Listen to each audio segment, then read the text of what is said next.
I've been sitting on this video for 2 months because I've been so busy working on tutorials and other guides, but I realized that this video would probably be the single most important video to Prosperous Universe newcomers. Because here's the thing, nobody is talking about it. So I want you to imagine you are sitting inside your factories, your feet up on your desk, all is good in the galaxy, isn't it? But then your workers come to you, pitchforks in hand, and they demand that you feed them something else other than sardines. But you explain to them that you are only making a paltry $2,000 a day. You can't afford anything but sardines.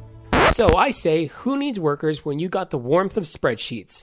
At the end of the day, they're the only friend you need, and they will never complain about sardines. Yes, my friends, I'm here to tell you about the secret starter profession that will probably raise some eyebrows and probably raise some fists, as it's a controversial start in that you aren't really producing anything. But I'd argue that if you use this start for good, the galaxy will be better for it. There are 4 great things that this starter profession will do for you. 1, it'll get you more active in the game so it doesn't become an idler for your first 10 days.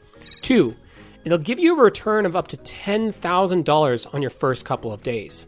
3, it'll double the value of your starting package within a couple weeks. And 4, it'll give you an education about the galaxy and the commodities of the galaxy as a whole. So for players looking to hit the ground running and get going really fast, this is undoubtedly the best start. This profession is the trader. So at the beginning of your game, you were given a starting package. There was a tutorial on how to set up your factories to produce things, and off you went making a profit into the sunset. But this is where the math bites. At this rate, you'll be making $1,500 to $2,000 in profit a day.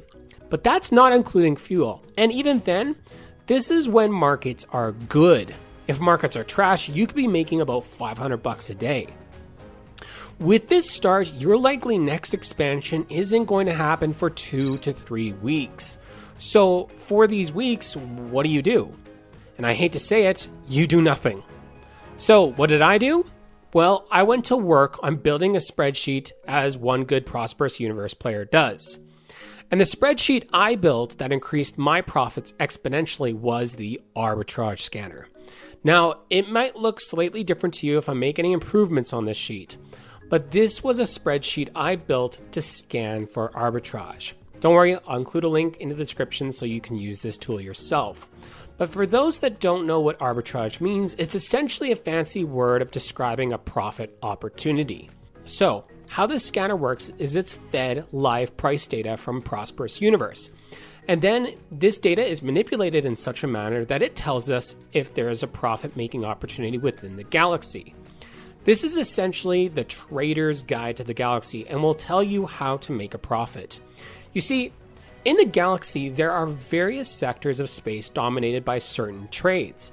And as you can imagine what this does to the galaxy, it creates higher supply and higher demand based on the proximity of goods to that certain CX.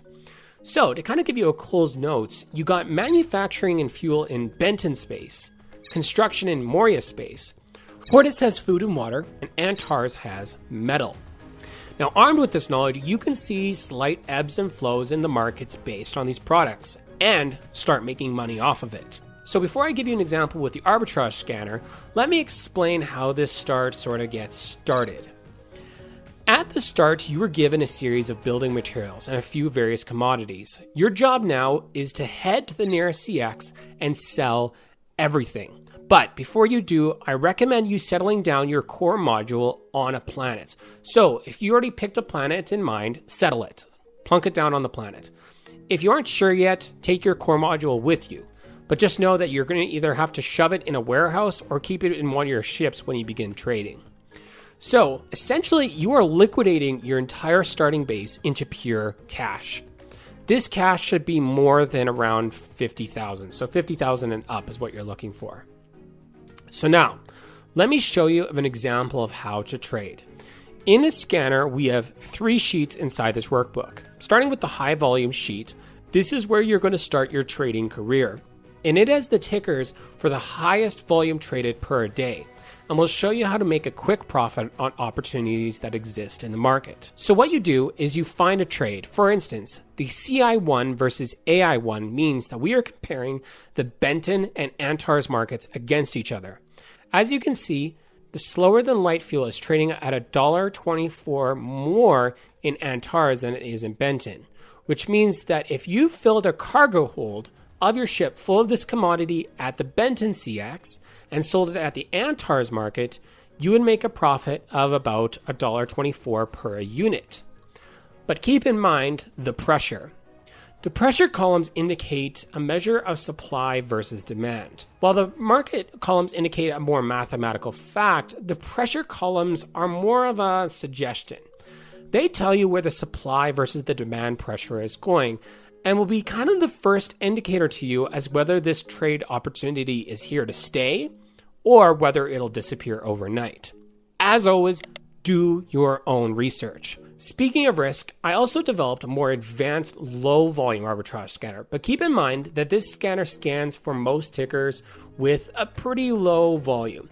So if you execute a trade on one of these tickers, you might be waiting a few days or even weeks for this trade to fulfill. Finally, I created a supply-based arbitrage scanner which compares ask prices against each other. This is the riskiest of them all because ask comparisons can dry up really quickly, and what exists now might not exist in even a few hours. However, all these scanners are here for you to use and develop your own trading strategies on. If you are smart enough with your trades, you can see yourself passing through weeks worth of profit in a matter of days. You can make $14,000 a week in production, or you can make $14,000 in 2 days doing trading. One final thing I'll say to end this video is that this method of playing the game is fantastic, fun, and educational. But don't think it's sustainable in the long term. If all you do is trade, you will eventually hit this limit on profitability versus producing goods. So my main recommendation for new players trying this out is to start trading for a bit. And then when you can afford a few production buildings and generate a profit more than about $10,000 a day, I would recommend settling in and starting to produce things for the rest of the galaxy. However, that doesn't mean you can't run a trading side gig on the side. It just becomes more lucrative to produce eventually. Anywho, I hope you found this video enlightening and educational.